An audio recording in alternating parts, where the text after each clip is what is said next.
Tervetuloa Wote-kanavalle ja uuden Isompi, Vahvempi podcastin pariin. Tällä kertaa ollaan lipsahettu pikkusen voimaurheilusta sivuun, mutta ei se mitään, koska asia on edelleen lähellä sydäntä. Ja nyt tehdään semmonen poikkeus, että me puhutaan tänään englantia. Eli antakaa armoa, jos tulee pieniä sekaannuksia. Mutta meillä on täällä tatuointi- ja tapahtumayrittäjä Ian Simply Tattulta. Ian, thanks for doing this. Thank you for coming here and doing this as well. Yeah. And, well, let's start from the beginning. Tell us a little bit who you are. Ian, and I'm a tattoo artist. I've been tattooing for about 19 years, 17 years of which here in Finland, in Jyväskylä straight away. Just because. Why go to Helsinki or anywhere else when you can just be in Jyväskylä, right? Yeah, and I think that in Jyväskylä didn't used to have as many tattooing studios when I back then. started, I came in. I took over a studio that already existed. Was Igor's at the time. Yeah. And at the time, there were only two other studios. I don't put names because I don't want to say names. No need there's for no that. bad talking No. or good talking. It's just there's no need for names. No need There for were only talk. two studios, and it was fine. And then bit by bit, I think a couple months after I took over, another studio opened, and then it was pretty much every 2 years a new studio came. It's all fine, and now I think it's pretty much every other month. At the moment, I think there's about 20 studios now. Yeah. But it's all good. I think it's fair competition. Taking tattoos is so normal nowadays, so I think everyone, has a job. Everyone. As far as I know, everybody has a job. As far as I know, everybody in town is actually good. I'm actually surprised as well with the level of work in town. It's all very good, and I think it should stay a healthy competition anyway. So it's good. And I think it's also upping up everyone's game when there are a lot of good artists. It pushes you to be good, to continue having customers. Basically, one mistake can be the end. Everybody has a bad day. It's impossible. Yeah. Any artist that tells you they've never made a mistake, that's they either never started work or they just blank lying. Everybody's made mistakes. It's just how you deal with them afterwards. You gotta own up to it. You made a mistake, and do your best to fix it. Obviously, it's a lot less forgiving on skin. So small mistakes, big mistakes are no go. Small mistakes are always possible. Yeah, and you learn maybe hide a bit better the mistakes. That's the advantage with the years' experience. I think I don't remember making any big mistakes. I think I have made at the beginning, like anybody. But lately, no. And that's also one good reason why I think I'm trusted in town, that even if I have made a mistake, I've been able to hide it so well that it's not a mistake, it's a happy little accident, as Bob Ross would say, for example. You turn it into something positive. Yeah. It's always an extra or anything, but lately it's a good thing to have such good artists in town as well. Pushes you to be at the top of your game all the time and not really have these happy accidents. So, yeah. But I need you to start from the beginning, because this is something that interests me, because you have been tattooing 19 years. Yeah.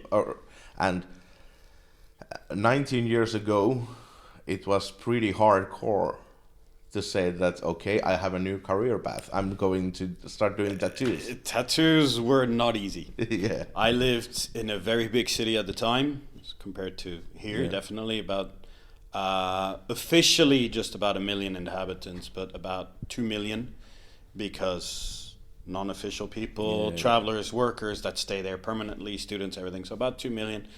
And I think there was only about 3 tattoo studios. You get a lot of practice. You get a lot. You don't, because people, as an apprentice, people did not trust you. Like now, they trust apprentices, because they kind of go, oh, you're an apprentice, so you have to be training to be good. You'll be good. I like to have your work.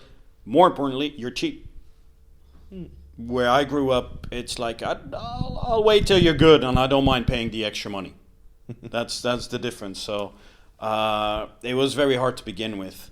And when I started my own business and started traveling, it was a lot harder as well because you couldn't find pre-made sterile needles like nowadays. You had to learn to make your own needles. Oh, okay. It's a lot harder. Yeah. A lot harder. I bet. You had to sterilize everything yourself, obviously, which is a lot more expensive. Yeah. So I think when I bought my first kit, like they do nowadays, it was a very different price range. I was well over the €1,200 just for one machine and a few inks and a few needles that I had to weld myself. Yeah. They weren't even pre-made. So, and then I had to have the sterilizer and everything else added too. So it was very difficult. It was a lot harder at the beginning, and a lot of places did not want to sell to you if you didn't own an official shop. So even though I had a studio, I had been training by shops. It's a lot harder because it wasn't an official studio at the time. Because I was traveling, I was on the road, I was country to country. So when I came to Finland, I was able to establish the proper studio and start ordering a bit better. But by then as well, they started doing the pre-made needles already sterilized. So that also helped things a lot along the way.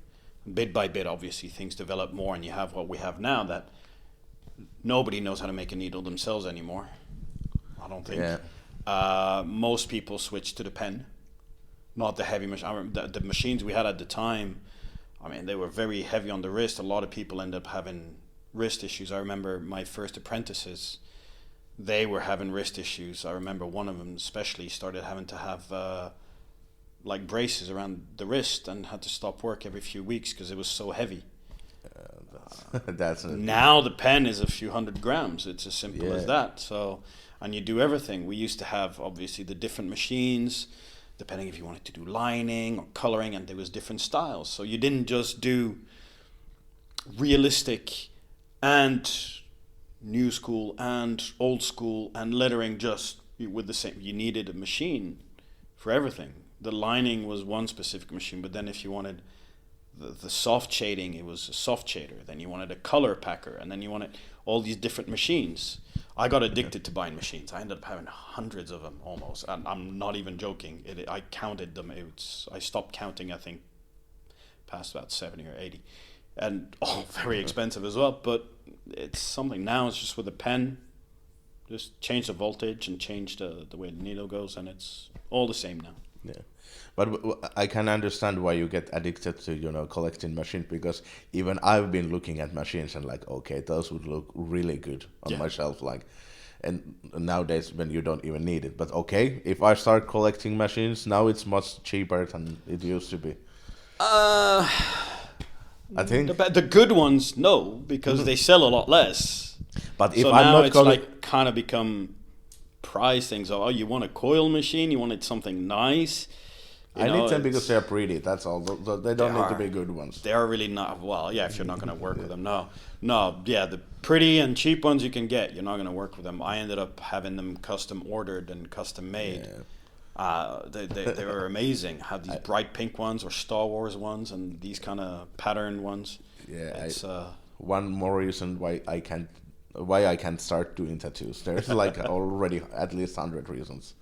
But tell me, like, what got you into? What did you get tattoos, and that's how you figured that you want to make tattoos also, or did you get tattooed on the way? It kind of was a bit of a bumpy way to get here at first. I was an art major in high school already.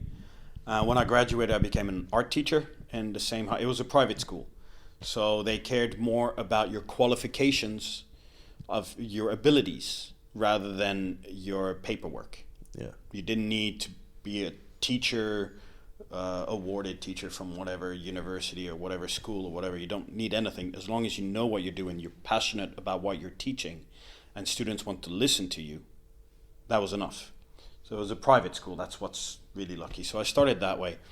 At the same time, I was also going to the Royal Fine Arts Academy in Brussels as an evening class. Because what else are you going to do in the evenings? You finish work, you do something. Got to figure something out. I was painting and drawing anyway in the evenings. Might as well do it with a bunch of friends. Yeah, sure. And the advantage is the models were really friendly. They were really nice. So there's always someone to talk to because they have to stand still, do nothing. But we went to the class where they actually spoke. They interacted with the students. Our teacher didn't mind as much if they talked at the same time. The class next to us was very strict. He was extremely strict. The model must not move. He's the statue and that's it. We had the more, bohemian kind of style. The older people were there. So I was the youngest in that class. It was very fun. Yeah. But more colors were used. More techniques were used. I used to use airbrush a lot at the time. So that was a lot more fun. I did try the more classic side with the oil paints. Teacher didn't really like my style because it's like album covers. You're painting for CDs or records. This is not art. Mm-hmm. I found out afterwards he's a classic artist. We're very good friends. We ended up becoming very good friends. He was also a teacher in a specific school, very high class school, which it was only in Belgium at the time. And they had students come from the States and everything there to learn how to do what we call trompe-l'œil, where you paint something to look like something else. You'd paint a canvas or a piece of wood to look like marble, different types of marbles. You'd make it look like, for example, on the wall there's a bookshelf, and you'd really, from one angle, you'd feel you could grab the books. Yeah. So it was these kind of optical illusions that they were teaching. It's a 6 months course, but you needed to probably have about, I think I counted when you needed to have about 15,000 euros in banks to do it. Okay. Because the course itself was only about 6,000 or 7,000 euro only. I checked. I bought some of the paintbrushes for it, and one paintbrush was about 300 or 400 euro for one. Okay. So they gave you the whole set in the course. They gave you the set at least, but it's a 6-day-a-week lesson. 10 to 12 hours a day is a painting, and on your day off you have homework. So you needed to count about 15,000 euros because this thing is 6 months. You're at university every day. The only day you're working on schoolwork. So you can't earn any money during that time. Yeah, you got to pay rent. You got to pay food. So you got to put that aside. He was trying to get me in as well. I was supposed to go in, but then I started traveling more. I started going out to Greece and all the rest and starting to enjoy more beach life and that kind of stuff, and painting over there and doing art stuff there. I was painting a lot of billboards for restaurants and hotels and everything like that. It was easy money. It's visibility because these hotels needed new billboards, new signs outside all the time. It got deteriorated by the sea, wind, all the salt things, or just the sun just decolorized everything. So that was that. And that's when I also met some friends that started doing like these home tattoos. Very different from now. As I said, you couldn't get machines and pre-made needles. So we did prison-style tattoos. The sewing needle with a thread around and a cork on the tip and that kind of stuff. That was more than 19 years ago. Yeah. That was something like 25 years ago. That's when I really started these kind of things. I developed a different technique to go a bit faster, a bit better, still clean. Obviously, we did use sterilizers. I did kind of go for this. A lot of people, you just burn the needle, it's sterile. Oh, no. We had doctor friends in the family. Yeah. So the sterility, we knew exactly what it was, and burning the tip or boiling the needle doesn't do it.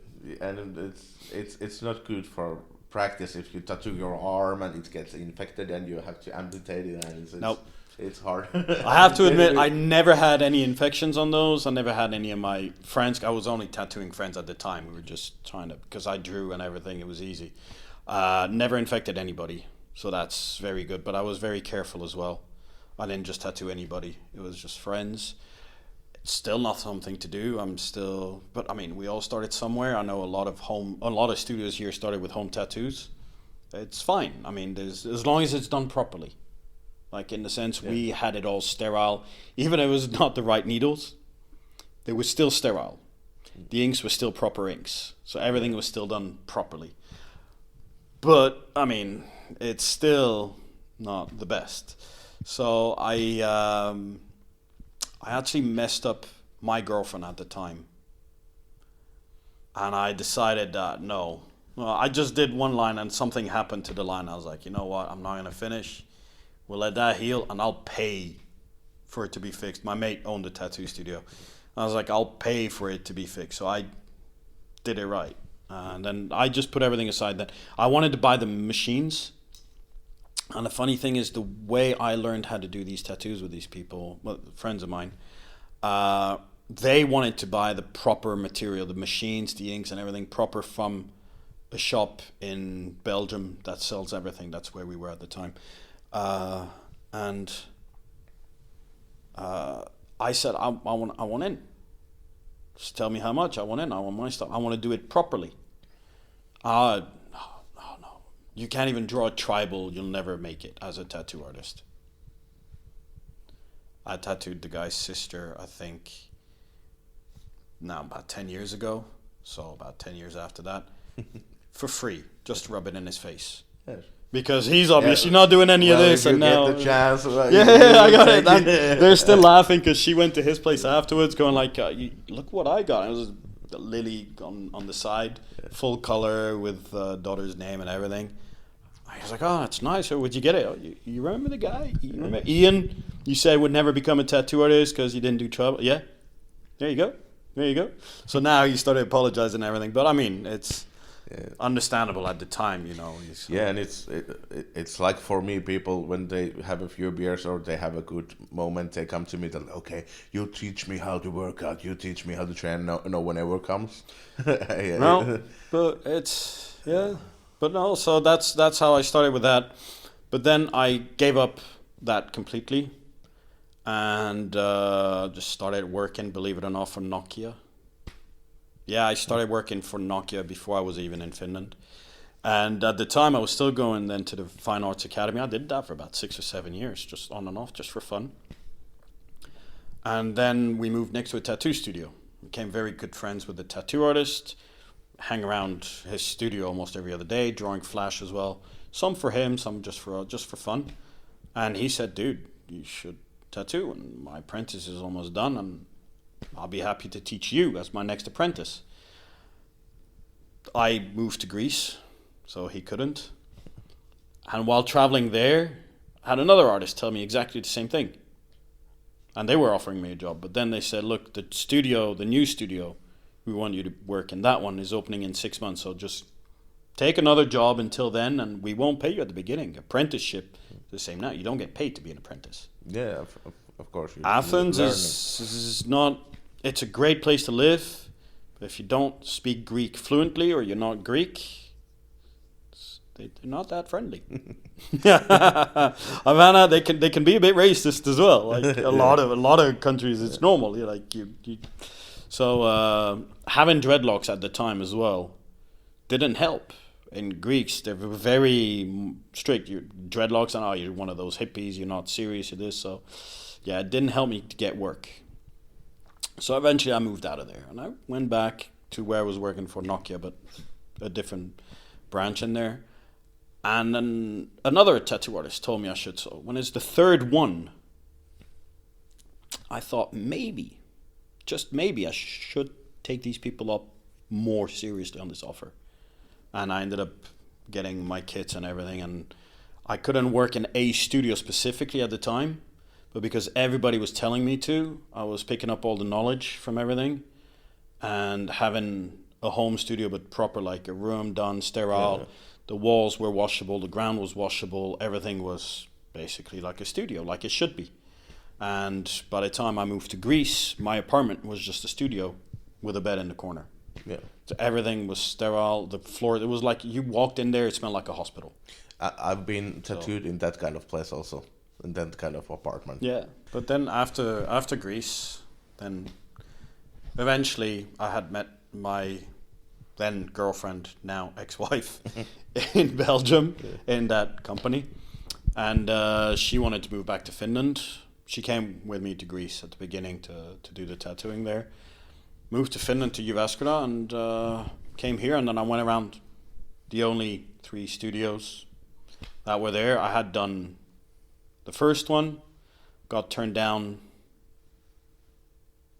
not the most politely way to be turned down, but I can understand. Fair enough. It took me a while after that to go see another one, thinking, well, I hope they're not all like this. And that one there, luckily, had just lost their tattoo artist who moved and opened the other studio in town. So it was right that I went to that one, not the other one first. And they're like, yeah, we need to replace. So you can tattoo the guy that's here on, I think their tattoo artist came from Tampere towards the end of the week. I think it was Wednesdays and Thursdays, twice a week or something like that. And he said, you come in, chat with him. And by the time he was in, he says, yeah, I spoke to the big boss. He said, if you tattoo me, then I can see how it is, if it's good, if it's done properly, if everything is correct. If so, you can come with us out of town. We have a gig out of town. We need an extra artist. And if it's good, then you meet the boss's brother. And if he says, A-okay, you're on board. And it went from there, and it was lucky. Basically, I was very lucky on that one. Worked for them for a couple of years, and then he gave up the shop in Jyväskylä and just said, like, you know what? You take the shop, we'll just do piercings there. We'll work a deal that we keep our piercer there, you keep the shop, it's your name, it's everything. And after that, he started losing all his shops around. And I just changed completely to simply tattoo. And there you go, yeah. So it's lucky. I got just the lucky timing in here when I moved that the artist had just left. So. But why Finland? Why you stayed Finland? Well, as I said, my girlfriend at the time, now ex-wife, moved to Finland, and I figured we met in Belgium, which is amazing place. I'm not Belgian, but I mean I grew up there, and it's an amazing place. It's busy. There's a lot of stuff. There's always stuff to do on weekends. If you're bored, you don't know what to do. I would never be home. I literally used my house to sleep. Yeah. Well, that was the problem here. Here I use my house for everything else because there's nothing else to do. Yeah. But there, I remember going home at 7:30 one day in the evening. And I sat on my couch, just like, what am I supposed to do? What do you do when you're home at 7:30? I honestly did not know what to do. I never got home before 11 or midnight on a weekday. Because we'd always go to the art university, and after the art school, we would hang out. We'd either go for a pint or we'd go for food. We just do stuff and create stuff all the time. We never did. It's even when I was working, after that, or my girlfriends, we'd come home if we didn't have the art university. I'd come home, drop my stuff out, and we'd straight away go out and meet friends and walk around and never be home. But that's kind of the thing, because this is only my opinion, but I feel like even though all the Finnish people, many Finnish people love Finland, and this is, seriously, I always talk about that. When I have enough money, I'm going to live in Spain, because I feel fucking tired of being sick for 2 weeks every year because of winter, but I will never do it because I love it here. But it's kind of like, I love the simple life, and even when you go to big city, it's not actually big city, it's just city. But I think we Finnish people feel like it's something that no one gets. That like it feels weird when you're coming from a place that has everything and all the time. Why do you want to leave it to go to why? somewhere that has nothing and then complain there's nothing to do? Yeah, and I remember in some point when I moved to Jyväskylä, because I'm from the little town, and it's not even that long ago. It's like fucking 5 years ago or so. I remember talking to my friend when we went to after a party, after club, and we ordered food there. That it's like, a couple of years ago you couldn't even get food. No. You know, when the bars close, everything closes. Yeah. The city is dead. Now you can get food around the clock. Yeah, now it's changed with some foreigners coming in and working later, which is what we're used to. I'm used to having food around the clock all the time. I'm not used to, this is something I'm still trying to get used to, having supermarkets open around the clock and on Sundays. That's something from big cities I miss having shops and other things closed on Sunday. Okay. I mean, when else do I go to church? No, but it's a way of giving you a break. Yeah. It's funny how I know I work usually 6 days a week. Sunday is my only day off, so it is good. But it is good that there is a day where I know I have a lot of things going. I do a lot of stuff all the time. Hence, like I have the studio.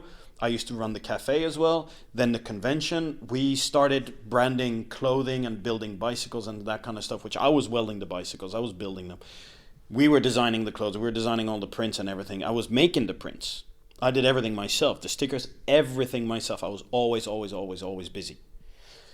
And that's what I loved about Sundays. There's one day a week where if you did not prepare, you're not going to be able to do anything other than for a walk in the park. And we used to go and play frisbee with friends or go for motorbike rides because that's all you could do. Night shops are open, of course, if you forget food or anything like that. But nothing else. And that is one day where you're forced to relax. Yeah. That is good. That's something I miss. That's kind of been my policy also, because I do a lot of stuff too. Even when I used to work as a bar manager, then I was working like all the time, and then I restricted my working hours. That like on Sundays I don't care if the bar burns down, because on Sundays I won't work because I need my family time. We had our first kid, and so, but it's still kind of that I try to keep this Sunday as a family time. Yeah. So it's easier if there is no shops open or if it's anything. not possible, they can't call you in for an emergency. Yeah. But even my better half is working in a restaurant and have been chef all her life. We used to complain that why on Sundays there is no like good restaurants open. Because that's something I hated back in the day. Okay, nowadays it's more common, but there only like chain restaurants are open, and that sucks because I don't want to, support that. I want someone local. You go to friend's place and you have a barbecue on Sunday. Yeah, well, we just had a barbecue with the guest artists that were here. We had it a couple of weeks ago. There was a snowstorm happening the same day. It was -10. We didn't care. Yeah. Barbecue outside. Who cares? Well, I moved back to the little town I'm from. Yeah. So 2 years ago, but I'm now learning it because again I don't have those chances anymore. So I have to learn this barbecue kind of thing. Come by my place. Yeah. You give me a call. Said you got a barbecue. There you go. Yeah. Well, light it you up. Can teach me. Well, there you go. I got 2 barbecues as well. So well, that's good. Feel free. Yeah. But yeah, no, it is something very different. I did like Sundays. There was always something to do if you wanted to. Like the markets are open in the morning, which is amazing. Food markets and everything like that are just crazy. And if you go at the end of the market, that's the best time. Because it opens at 6 in the morning and everybody goes for the food, their fruits and everything like that, and you get fresh everything straight from the producers. All the farmers would come and sell all their fruits and vegetables. So you get the best ones at the beginning, but you get the best deals at the end. Nobody wants to go home with anything. And we would buy crates of fruits or vegetables for the price they were selling one from the crate 2 hours earlier. Yeah. Because they're just trying to get rid of it.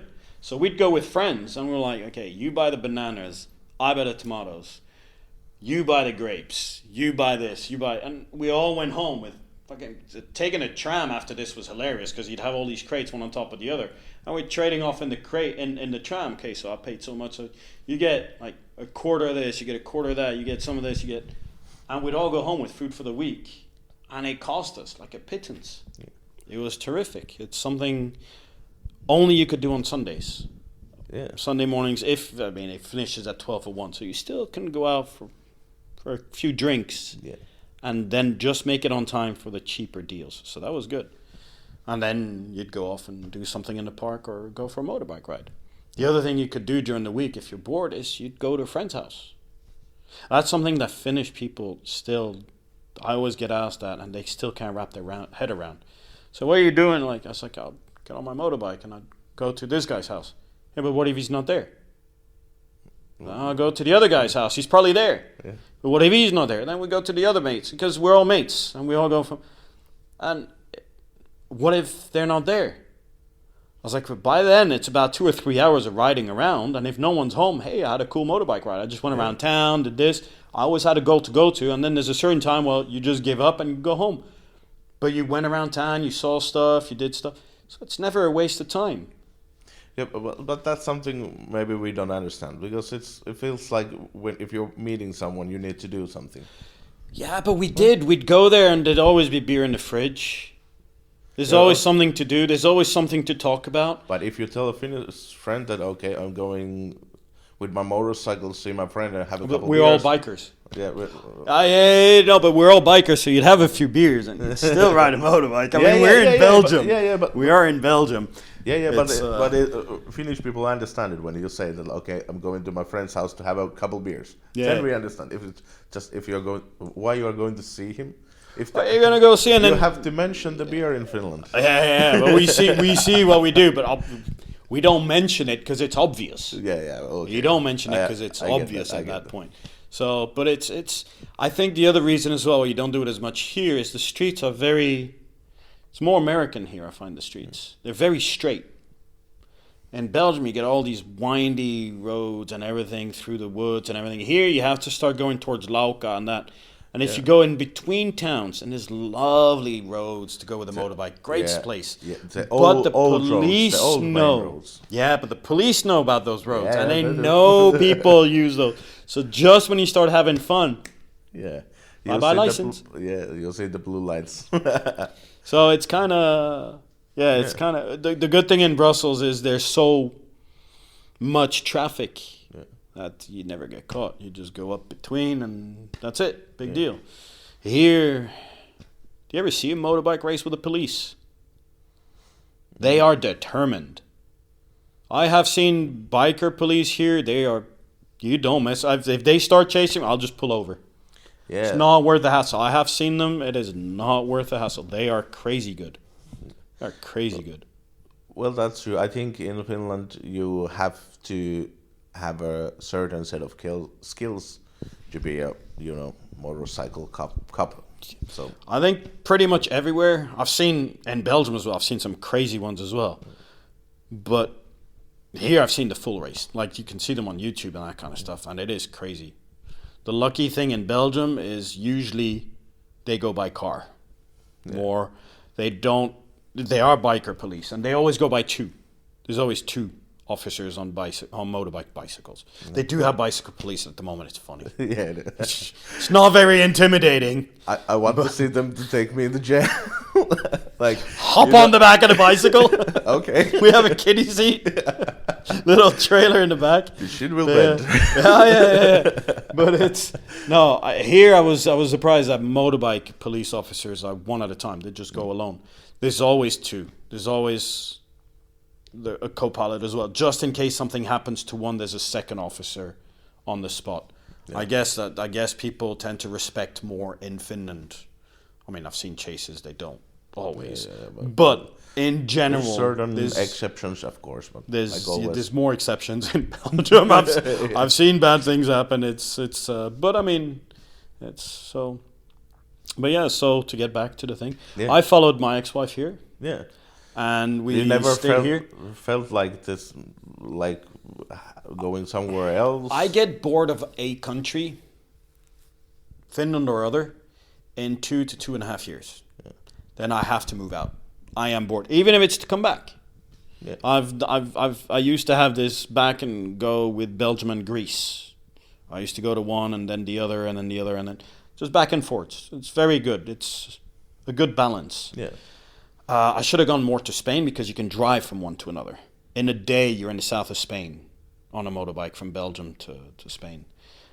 Greece, I drove to Italy, but then there's a boat for 1 day, which is still nice. I mean, a cruise from Italy to Greece at any given time. Yeah, there you go. At any given time, it's pretty nice. There's stuff to do on the boat. There's people to meet on the boat. It's fun. Yeah. It's not like the Tallinn. It's not like the Germany. Finnish one, Yeah. which is just a bunch of drunken Yeah. truckers. I've taken it a few times. It's a bit depressing. Yeah, I don't need to say that. I know what it is. Yeah. But so, yes, the answer is after a while in Finland, I wanted to move out. And I asked my wife at the time, can we go anywhere else than Jyväskylä? It was too small for me. And I really felt this. I said, Tampere is good. It's new. Yeah. Helsinki, better. But I'm fine even Tampere. And she said, no, if we go anywhere, it's further north. We're going to Oulu, where my grandparents are, and I'd stay there. So I stayed here. But then I found a great compromise. With tattooing, you travel. Well, that's true. Every month, I would spend between 4 days and 10 days abroad. Different conventions and studios guesting. With that, I realized that you never really know what you have until you lose it. Finland is one of those places that it gets on your nerves, but it's a good place. You don't know it until you go elsewhere. Yeah. And come back, because I'm used to life elsewhere. And now when I see Finland, it is a very good place. And the reason why I stayed here, people go like, you say your ex-wife, why didn't divorce and leave? Children. Simple as that. How would I ever leave my children? Yeah, I had thought about it at the divorce that I'll stay a few years, time for them to get used to the distance, and then I'll leave. Then they'll have somewhere to travel to. Yeah. Never going to abandon them. They're my Yeah, children. no, I love them to bits. But I said, like, if I go to, where? I was like, anywhere further south. Basically, I want mainland. Here to get anywhere, it's either a boat for 2 days. It used to be 1 day from Helsinki to Germany. It's 2 days now. And double the price. Because, hey, you're twice the time on the boat. Yeah, of course. Or you could get to Estonia, but drive through all... Jesus. Yeah. And then, or even if you go through Sweden, you still have to take the boat from Turku. Or if you want to drive 1,800 kilometers extra each way, that's a bit stupid, but why not? But from mainland, if you're in Germany, Holland, even Denmark, even to a point, Belgium, France, Luxembourg, everywhere, you can drive all over Europe. Yeah, that's true. In pretty much a day, 2 tops, depending where you are. That's what I miss. That's the one thing I miss. Yeah. Planes are cheaper. Trains are more expensive. Trains here are cheaper now, which is good. But driving, it's just easy to go everywhere. So that's the only thing I miss. But by traveling around, that's good. And the children is the one thing. I thought I could, but then a year came, 2 years came, 3 years came, and there's no way I was leaving them. Yeah, I can. And after I 4 can totally years understand that. of all the people to ask, my ex-wife said, I'm moving to Helsinki with my new partner. No, you're not. She didn't. She's still here. We get along well. But I did take it kind of bad. Like when I asked, no. But it's no. But now we're here, and my children are ready. That when they turn 18, there's a very good chance I'll move out. They're kind of picking where, because at first they're like no, and then I was like, holidays, free. They're like, Greece would be nice. I could take 2-3 months summer holiday every year in Greece. Or they love Ireland. I mean, I am Irish. Yeah. So they love Ireland, which is good. Yeah. I still think like Ireland and Finland are like a bit brothers kind of thing. Yeah, there's this kind of, or sisters now, or thems, or whatever you want to say nowadays. Let's not offend anybody. It's like, but yeah. When I went to Ireland, and I felt bad because I thought that I'm quite well educated, that I'm a smart guy, but they knew so much about Finland. They know cities and like president and everything like that. Yeah. Independence Day, whatever, and I'm like, okay, fuck, I only know your capital, and you drink beer, and like I feel quite bad, and that's why after a couple of days I went for a bus ride, which taught me anything. The bus drivers are the best. Yeah, they are funny as hell. Yeah. They're like, they just take the microphone and they go at it. No matter what bus you're on, they'll go right at it and they'll entertain you for the whole trip. And you go, my God! And they give you stuff. Oh, this is where that movie was filmed. That's where that movie was filmed. That's where I kissed my girlfriend the first time over there. Over there is when this guy got he ran over a cow and just like. You'll have everything. Yeah. You'll have everything. And it's great. there is like real information in there also. But that's the only bus driver face I remember. Only bus driver face. I've been traveling with the bus in Finland like hundreds and thousands of times. I used to go to school by bus. Same bus for 6 years, and I don't remember the bus driver, but I remember that one bus driver from Dublin because he was so funny. Yeah, he's hilarious. No, I recommend that for anyone. I actually have a lot of friends who took their first tattoos in your shop. I remember the old one. I'm sorry. Sorry. There is some good ones also. Just kidding. But I remember even me who is really open-minded, I remember when I looked at the shop that I thought that it's run by gangsters, and it's like funny really? when I first time met you. And which shop? The other shop over there? Yeah. I always made sure to make it look more like a European studio. Like there was always stuff inside. I used to have a wall full of Legos and stuff in there. With Legos, dolls, and everything. It was like Black Mirror. You couldn't see anything. On the Kauppakatu? We had two on Kauppakatu. One was a small one at first, and next to a bookshop or something. Yeah, the one next to the bookshop. We had it wasn't a black mirror. We had an aquarium inside with live fish. Yeah. I thought it would calm the customers down. Then the fish started having babies, and the other fish were trying to eat them, and it was starting to stress the customers out. And when I went back to the fish shop, can you buy at least the babies back? The woman said, I've had the breed of fish I sold you at my home for 3.5 years, and they never reproduce. I was like, well, I've had them 6 months, and that's all they're doing. She goes, fine, how many do you want us to take? Like 5, 6? I was thinking more like 20, 21. It's like, how many babies do you have? I was like, a lot. They just kept on going at it. It was like, so... just a drop of whiskey to the aquarium. Just a drop every once in a while, and I get them going. The thing, you're finished, drink enough and wake up next to... Yeah. We both have kids, we know how it happens. But no, it was always the back. I used to get told off by customers in the back, believe it or not, because it was too clean. Yeah. We had tiled all the way up to the ceiling. We had the separation curtains were all white. The ground was all white. I ran it like a clinic. Yeah, but to be honest, it's only... It's mainly from outside. It's maybe it looked different because it looked darker from the window. Yeah, and we tattoos are quite new. Yeah. It's exactly the same when I used to run the strip club. Like people came in and they were. I thought it was gangsters, but when I ran a strip club, it was fine. Completely, decent. I ran the strip club years after. Yeah. And I get you. It's okay. Yeah. But yeah.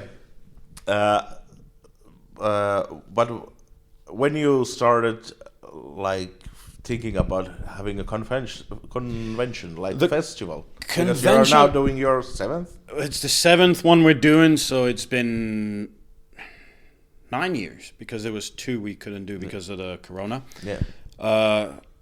But it was. I never intended to do a convention. I never wanted to. It's too much work. I mean, I already had everything else going at the time. I already had the cafeteria. I had the clothing, the T-shirts and everything. But there was the university here, and they have to organize events. And one of the students was also a good customer, and she came in saying she's organizing a rock festival already, and she's also planning a tattoo convention in May. And what kind of pointers can I give her, and do I want to be on board? And when she was explaining stuff, it was all hitting the wall. It was going like, this is not good. And I said, look, these are the things you need. Let's try to help out what I can. And she had spoken to her teachers or whatever. I don't remember who supervises or whatever. And they asked me to come aboard to help her out. They said it would be a good thing. And I was like, okay. And then we would split everything, basically, all the costs and everything like that. And that's when she had done it in Paviljonki at the time. But where she was hitting the wall is she wanted to make it grandiose, which I totally agree. But it's Jyväskylä. She was going grandiose like she was Brazilian. So she's going Brazil side. There's different population when you go to Rio de Janeiro. It's not 100,000 people. Yeah, no. It's like 100,000 people per bloody square kilometer kind of thing, you know? Then she lived in Germany, in Berlin. There's a lot more. I mean, there's 1,000 tattoo studios already just there. And I was from Brussels. So all this, what she was saying, is great for these big, big, big cities. Not for Jyväskylä. Yeah. It would be great, but people are not going to travel from all over Finland. No. It's not a special thing that there are conventions elsewhere in Finland. There's the Helsinki one, which is the biggest one. And that's that. I'm not trying to compete with anybody. I ended up doing it because I believe if you have a tattoo convention, you have to do it properly. You don't want to insult the tattoo industry in the country. Yeah. You want to do it right. So I was trying to help with that and trying to fix all the mistakes she was about to really do. So we got the international convention. We hit a lot of walls at the beginning. She dropped out of it. She was going to ruin the whole thing. I think she wanted, the way she was going, she wanted a stage ready for, a massive band with all the light effects and everything. I was like, look, we have little local bands from Jyväskylä. Yeah.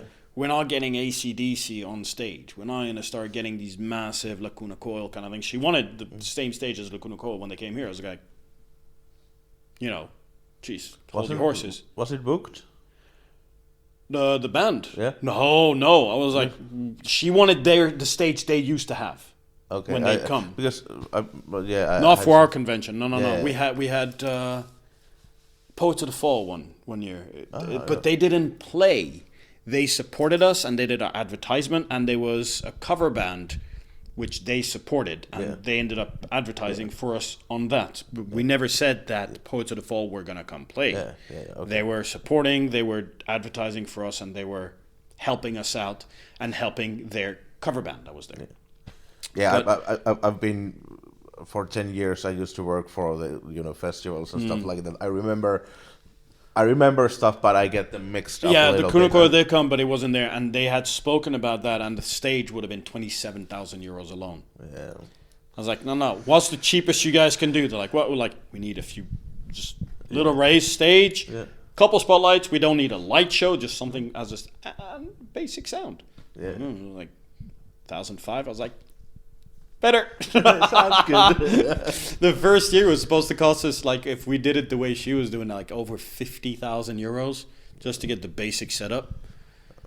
I was like, no, let's cut all this down to the strict minimum. And I mean, it cost me a fortune. I lost a lot of money the first year.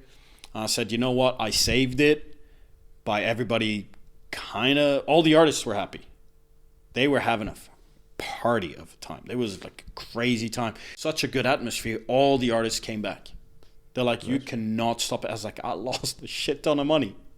I don't know if I can afford to do it again. They're like, we'll all be there and we'll bring more artists.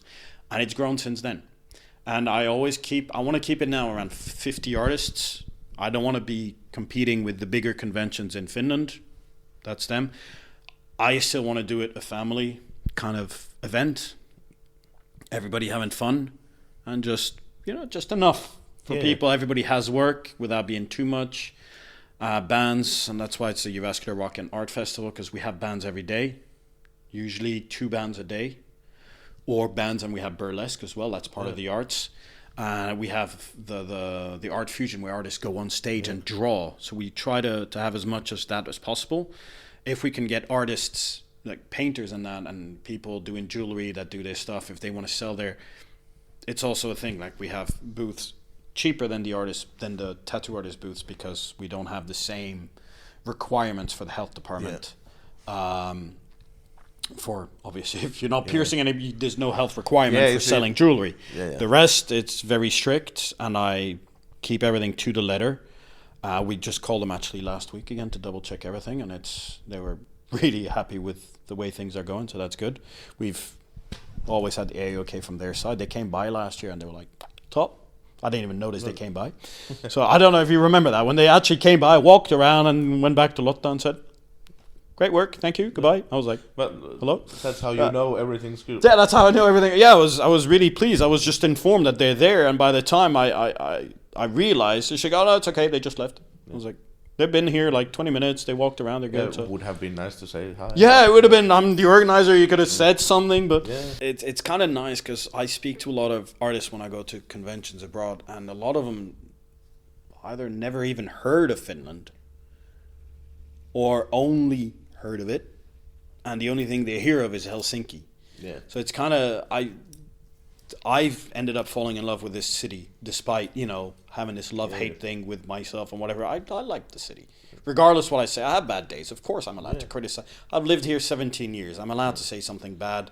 If I don't like anything bad days. There are bad days, of course, like anybody else. But I love the place. I wouldn't be here otherwise. I'm happy my children are here. I really appreciate everything about here. So it's so I kind of enjoy showing the place to new people. Like, we have a lot of people come from France, we have Greeks, we've had Japanese artists come, like, they flew straight in from Japan. It was weird, the guy spoke no English. He spoke just Japanese. That was it. It was a great guy, great artist, but it was really bizarre. Yeah.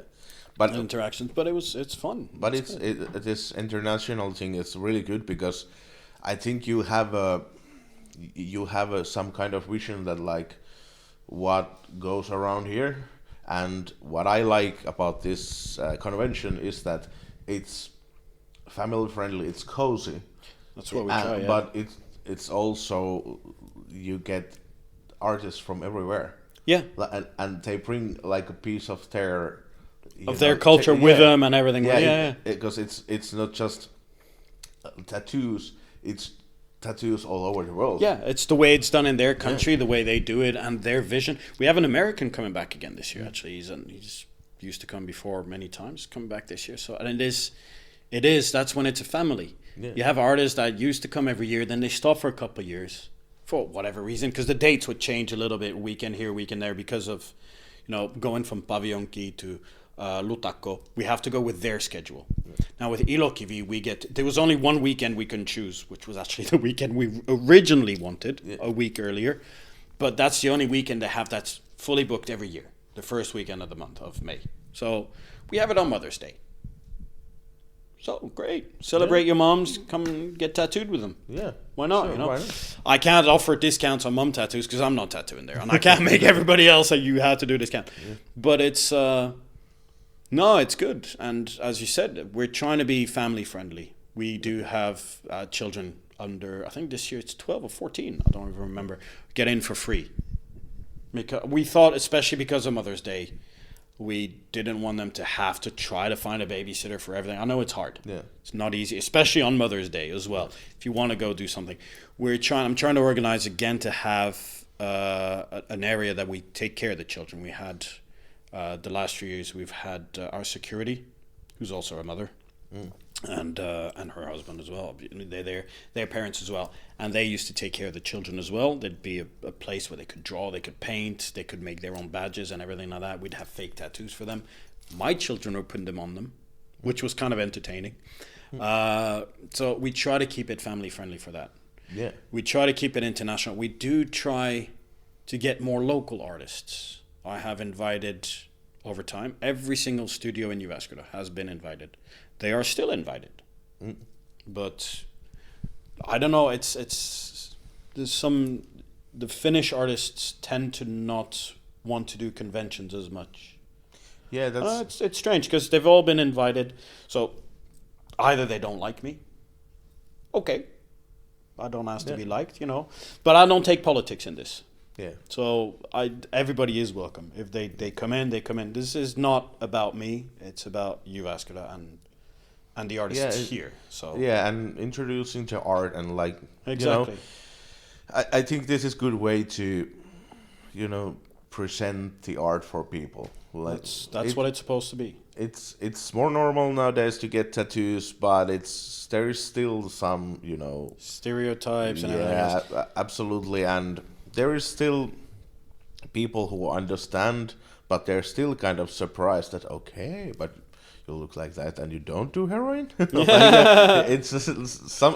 It's always something stupid like that. Like sadly enough. Even like I support tattoos and I have a tattoo and so you are heavily tattooed, but you are not a biker or a gang member or something like that, or you have a face tattoo. There's still a lot of there's still a lot. Yeah, there's still a lot of the stigma behind, but that's why I do the event as well. And I think you don't even need to have to take tattoos when you come. No. That's why I try to change this a little bit by having so many things happening. As I said, on the first day is a short day. So it's 4 to 10. Yeah. And already during that time, there's a band playing and there's burlesque. And we're going to still try to get the art fusion. We might not be able to on the Friday because it's about 45 minutes, the art fusion. I don't know if we'll have enough time to add it in. We will try. We'll try to figure something. Even if it's just members of the audience. Remember last year we had the audience come up to do the art fusion. Yeah, dude. I want to do that again this year. And I'm wondering if maybe on the Friday we'll do that. And then Saturday, again, we have 3 bands on Saturday. And 2 bands on Sunday. And I think already, if you're not interested in tattoos or you're a little bit curious, come and see. Yeah, and this atmosphere is just... The atmosphere is worth it. The food. It's amazing that we just talked about that, like people have this weird ideas like we agree, but it's still weird that you don't do the stuff. But still, for me, I always say that in this convention there is like most dangerous looking people that are nicest people in the world.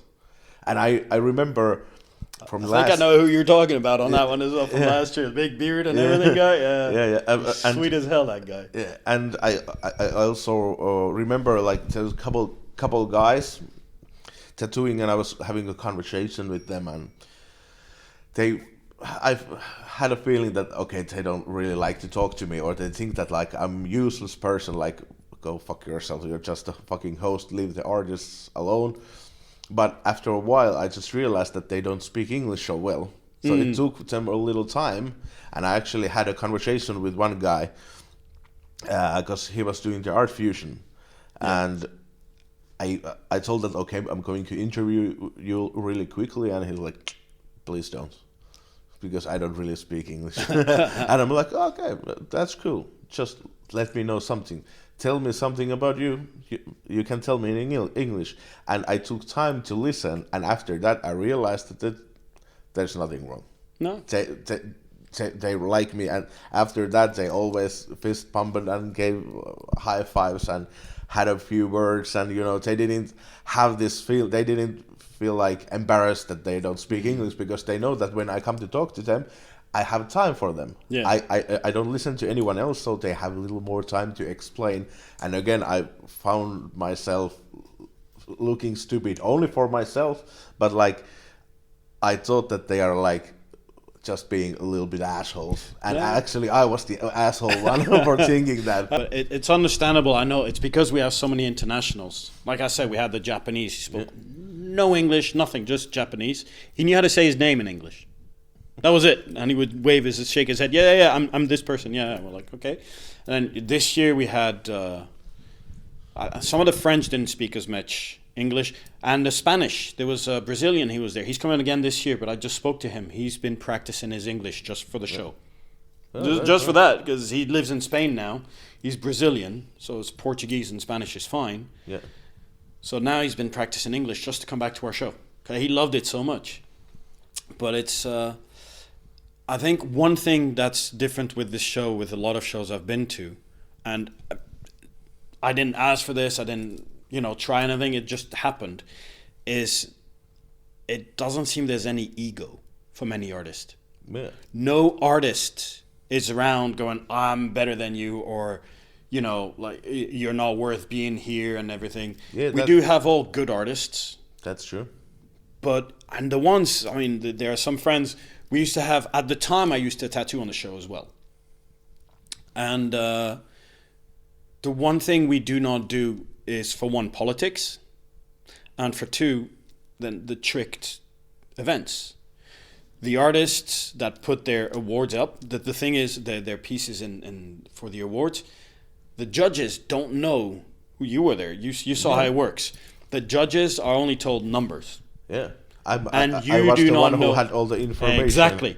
We do not know now as judges. Yeah. None of the judges know who did what tattoo. Yeah. Now, if the judges know a few of the artists, they can maybe guess, well, that looks like their work. I remember after that, when I became a judge, thinking, that's this person's work. Yeah, it's nice. It wasn't. It was someone completely different. You're surprised, and that's one great thing, is you never know. So when I was at the beginning, and I was taking part of the competitions, yes, I do have sometimes more works than others because I'm in this town. So I have my own customers. I have a bigger customer base to do it. So there was this friendly rivalry with another studio from Lithuania. And there was always, we got so many awards, you got so many. And it was always, so when I went to their convention, it kind of went back and forth with the same thing about, we got more awards than you here. Which one did you get? Yeah. So it was kind of, it's a friendly rivalry. Yeah. Then I stopped taking part of the awards because I thought it's a bit unfair because I do have a lot more here. Yeah. And I did notice a couple artists kind of feeling a bit like, But again, the judges did not know. Yeah. So I've actually had the time. I went back on stage and took the judges' notes after winning to double check how come. Yeah. Why did I win? Yeah. But if you're getting in your own convention, you're giving yourself a prize. It's always it feels like promotion more than anything else. But I mean, exactly. Bloody hell, do you know how much this thing costs? I deserve the promotion. Absolutely. But by coming out of it and becoming a judge and not tattooing anymore, it has been such a weight off my shoulders, and it is so much more fun now for me to do. I have less stress because I don't have to be taking care of my customer and the convention, all the guests. Yeah. I've noticed the guests are a lot happier because if they have any requests, I am directly available. So that's a lot better. Yeah. And I think this... You'll stress just in advance. I stressed before. Like now the publicity is impossible. That's one problem about a small town like this. You cannot do publicity anywhere. Yeah. It costs, any bit of publicity costs a fortune. But then, like, who can afford this? Big companies like S-Mark, SK, all those, I can't. Yeah. So we try what we can, but it's fun. I think by keeping it still at like 400 or 500 guests over the weekend, it's small enough, everybody has time, a lot of people get tattoos. And There's always walk-ins possible. It's not too crowded. No, it's never too crowded. It's more comfortable, I think. Yeah. For a Finnish person, it's nicer to go there when you don't feel like you're pushed, especially if you're not into tattooing game. Exactly. You are there for curiosity and something like that. Or to come see your band. Yeah. I mean, exactly. And even if you don't like tattoos, if you like art, that's perfect place. Exactly. I don't care how many times I've said it, but I've seen thousands of tattoos that I fucking love. I don't want to get them for myself, but I love it too. Mm-hmm. And it's amazing to see what people can do. And in conventions, when you work fast, it's amazing. Like, how can you do this so fast? Yeah. How is this possible? This is not possible, because I still remember the times when I took my first tattoos, and it's only 16 years ago when I took my first tattoo, and I still remember that, like, no, this is supposed to take hours. How you are already done? Yeah. But that's also like when you're going around traveling for conventions and you learn to work fast. Yeah, exactly. You have no choice.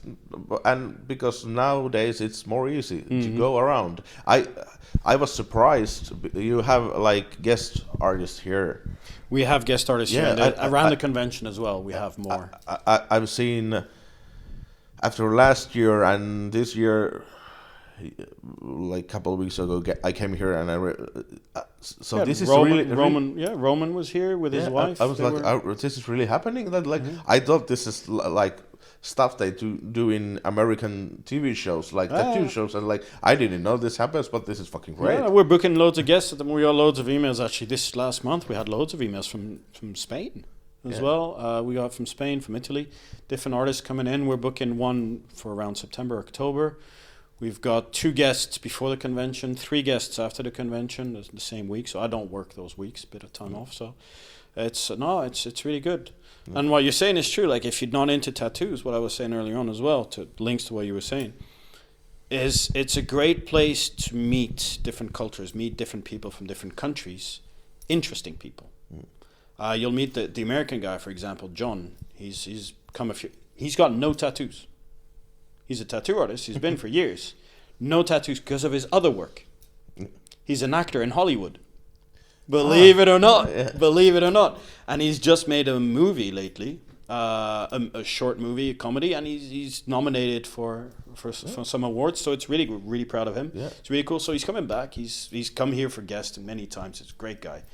He's the only American you know that has an Australian accent. Because he went to Australia for a while, came back, he can't get rid of his accent, so everybody thinks it's strange. Too many Fosters. Exactly. Even they hate Fosters in Australia. But it's great, so for that it's good, and if you don't, if anything else, just for the live music, where else in Jyväskylä can you see 3 bands in one day for €10? Yeah, it's cheap. It's 15, 18 euros to go see one band now in a bar. Yeah. And here you get that. And added bonus, if we don't have time to talk to you at this thing, well, I'll always have time, obviously, because I'm just walking around. Free time. They're so nice. The last few years, they've been hosting our after parties every single time, and it's a great place. All the artists go there in the evening, at least for 1 beer. Even the artists that don't drink, we still go there at least for once. Just if anybody wants to meet up, it's at 10 o'clock, 11 o'clock. Go there. That's it. The ones that don't drink, go back. They work in the next day or whatever. That's it. But there's always going to be artists there. And it's always a great time. So free time has been great for us on that one every year. This year again. And that's good. And that's another part of the family as well. Like the convention extends now over there as well. So that's always nice as well. Yeah. We're getting close to wrap this up, but people have been listening me to, tell stuff about this convention. I've been advertising, and basically in the end of every video I make every week, I tell people why people are stupid if they're not coming. But now it's your turn. Tell something why this is something people should do. What is the thing that for you think what is the best thing for if you have to advertise this for everyone? Why Jyväskylä Rock and Art Festival is the place to be in? Do you know when people put a lot of effort and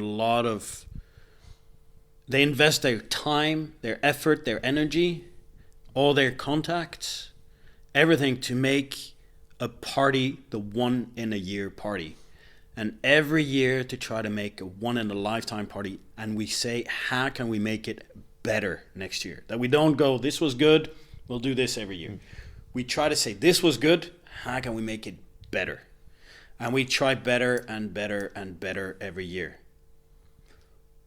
Why anyone in their right mind would want to miss out on the best party of the year in Jyväskylä is beyond me. Yeah. Why wouldn't they come? That's a good question. We have all the art you want. We even have a barber this year, just in case you want a clean shave for your mom for the next day. You get nice and tidy. Yeah.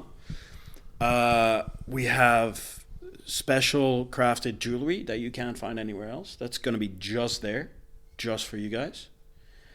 Clothes. Burlesque. Who doesn't like burlesque on a Friday night, right? Great. Rock bands, different kinds of music. We're not even, like you were saying, the stereotypes of this. So we got metal, we got rock, we got blues, we got everything. Yeah. Even year, Irish punk. Irish punk, they're back. They're one of my favorite bands. They come every. We had the Rammstein stuff. I mean, who doesn't like Rammstein? Hey, back. Are we having this seven style? Yeah. Oh yeah. Shout out one of my favorite bands for the convention. Every year they had to be there. Last year I excused them last year because they were on a trip to Ireland. Yeah, okay. They are forgiven. Yeah. You guys are forgiven. Yeah. But this year they're back. Yeah.